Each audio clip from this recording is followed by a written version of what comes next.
सांगमाने आजिका समय रे तुलसी गछ समस्तिंक घरे अछि। समस्तिंकर घरे जो चौरा थाए चौरा रे समस्ते तुलसी गछ लगेइछन्ति। हेले से माने देखिथिबे तुलसी गछटी छांगुछा सुखी जाए। तुलसी गछ छांगुछा मरी जाए, मरिकिरी पत्र गुड़िक सुखी जाए, डाल गुड़िक सुखी जाए। से सब कौन पई हुए? काहेकि आपे आपे तुलसी गछ सुखी जाए। कौन आपण माने केबे चिंता करिसंती? केबे मनरे भाबिछंती कि एमिति काहेकि हेला?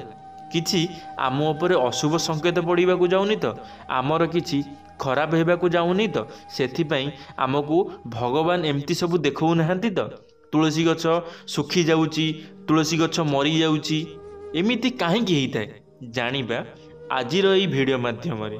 जदि आपण माने ए भिडियोटी को शेष पर्यंत देखिबे ताहले आपण माने जानि परिबे तुलसी गछ कौन पई सुखी जाइथाय, तुलसी गछ कौन पई चौरा धिरे मरी जाइथाय। सांग माने मु विश्वजीत आपण मानकु स्वागत करूची मोर एक नुआ भिडियो रे। जदि भिडियोटी आपण मानकु भलो लागिबो लाइक टे निश्चित भाबरे करिदेबे। तो चलंतु सांग माने आजिर भिडियोटी आरंभ करिबा। सांग माने ज्योतिष शास्त्र अनुଯାयी गछलता गुड़िकु बुध ग्रह भावे विचार करा जाए। एहार कारण यह होइथाय कि जेबे भी बुध ग्रह सह जड़ित किछि उपाय मान कुहा जाइथाय सेतेमळे गछर उपाय कुहा जाइथाय।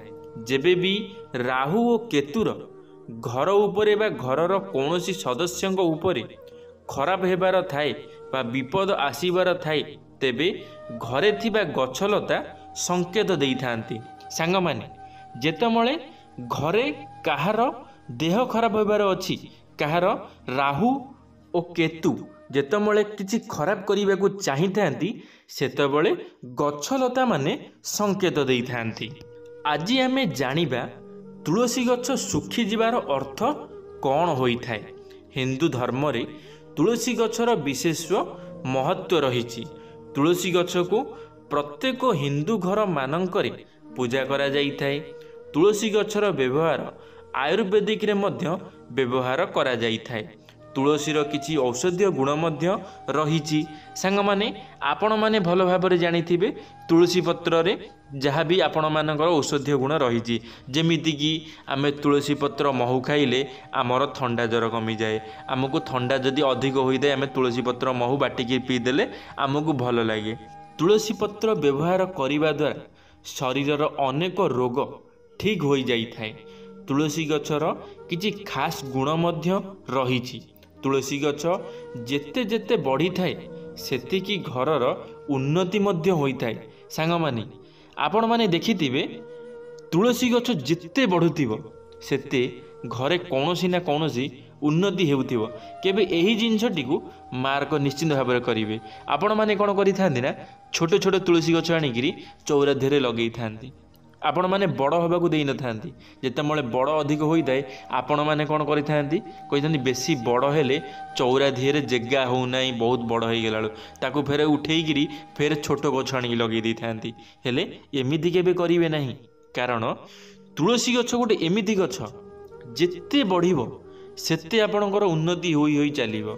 तुलसी पत्रर व्यवहार द्वारा थंडा, काश, कफ, ज्वर समस्या दूर होइथाय। तुलसी पत्र को प्रतिदिन खाइले शरीरर अनेक रोग दूर होइथाय। सांग माने आपण माने तो एकता भलो भाबरे जानिथिबे आम सनातन धर्म रे लोक माने तुलसी पत्र रे बहुत किछि औषधीय गुण पाई थांती आ ताकू मध्य व्यवहार मध्य बहुत भलो भाबरे करि थांती। तेबे तुलसी गछ को नै अनेक कथा मान ज्योतिष शास्त्र रे कुहा जाइछि। तुलसी गछर सेवा जत्न ठीक भावे करिले घरर उन्नति रे बाधा आसी न थाए। केबे भी तुलसी गछ सुखिबा उचित नुहे, यह अशुभ होइथाय। अनेक थर देखा जाइथाय कि तुलसी गछरे भलो भावे पानी देबा परे भी गछ सुखी जाइथाय।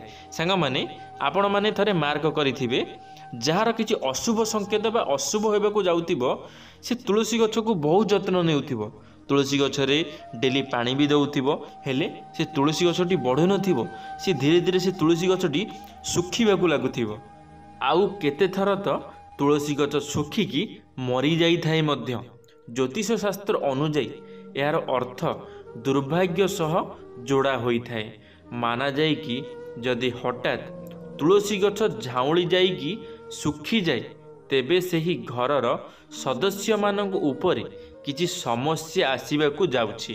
एहार विपरीत जदि आपणक जीवन रे खुशीर आगमन हेबाकू थिबो तेबे तुलसी गछ हरा भरा हेबार लागि थाए भल भाबे बढ़ी थाए। सांग माने आपण मानक मु जणाई दबाकू चाहूँची जदि आपण माने तुलसी गछर जत्न नौचंती जत्न नेला परे मध्य आपणकर तुलसी गछ बढ़ू नाही दिनकू दिन सुखिबाकू लागुछि आउ सुखी सुखी गोटे दिन तुलसी गछ मरी जाउछि आपण माने जानी रखंतु आपणकर परिवार रे काहार ना काहार किछि क्षति हबो आउ क्षति लागी मध्य रहिबो जे पर्यंत आपण माने से तुलसी गछ को सेठारु न हटै जंती।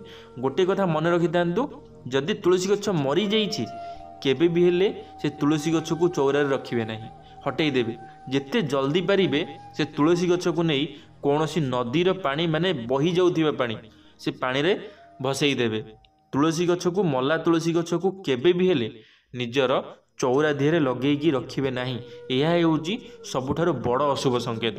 आउ जदि तुलसी गछ सुखी जाउची ताले जानी रखंतु आपणक घर को निश्चिंत भाव में किसी गोटे बड़ अघटन होबाकू जाउची नहले आपण दरिद्र होबाकू जाउछंती जहाद्वारा कि माता तुलसी आपण को माने आगरू जणई देउछंती कि आपण माने एबेटारु सतर्क होई जांतु नहले आपण माने भविष्यत रे बहुत असुविधा रे पड़िबे। अनेक थर तो तुलसी गछ मूल रे अनेक छोट छोट तुलसी गछ उठी थाए जेबे भी एमिति हेबो आपण बुझी नेबे माँ लक्ष्मी आगमन गृह को होई आसीछि ओ सौभाग्य वृद्धि पाई थाए। सांग माने देखिथिबे आपणकर चौरार आखपाखरे चारि पाखरे तुलसी गछ उठी थांती छोट छोट यदि देखिले आपणकर तुलसी गछ मूल रे बड़ बड़ तुलसी गछ मूल रे आपे आपे छोट छोट तुलसी गछ सब उठुचंती ताले आपण माने जानी रखिबे जे आपणक घर को माता लक्ष्मी आगमन होबाकू जाउछि। जदि आपणकर कौनसी भी कारणरू आपण माने गरीब अछंती दरिद्र अछंती ताहाले दरिद्रता आपणठारु दूर होबाकू जाउछि आपण माने धनी होबाकू जाउछंती आपण माने एक कथाटी को ध्यान देइथिबे जानी रखंतु। आज मु आपन कहीदेली किंतु बहुत लोक अछंती जदि चौरार चारि पाखरे तुलसी गछ उठुची से माने ताको उपाड़ी दउछंती सफा करिवा बहाना रे उपाड़ी दउछंती कहउछंती कि तुलसी माने हम चौरा चारि पाखरे अलिया आवर्जना हेउची सेति पई आमे सफा रखुचु हेले जदि तुलसी गछ थिबो ताले केबे भी हेले से तुलसी गछ को उपाड़ी किरी फोपाडंतु नाही कारण ये हेउची गोटे प्रकार लक्षण तुम घर को लक्ष्मी माता आसीबार। धन्यवाद सांग माने आशा करी ए भिडियो आपण मानक निश्चित भाव में किसी शिखा मिली जदि किसी शिखा मिली ताले लाइक टे करदेवे सांग मानक मध्य शेयर निश्चित भाव में करदेवे। जदि आपण मैंने आम टॉकिंग वर्ल्ड यूट्यूब चैनल प्रथम थर पर आम टॉकिंग वर्ल्ड यूट्यूब चैनल को सब्सक्राइब करेंगे बेल आइकन को ऑल क्लिक करेंगे कारण आम चैनल जितेबाला यही किसी वीडियो छड़ा आपण मैंने सर्वप्रथमे देखिपारे। धन्यवाद सांग माने। जय जगन्नाथ, जय मां शारला, जय श्री कृष्ण।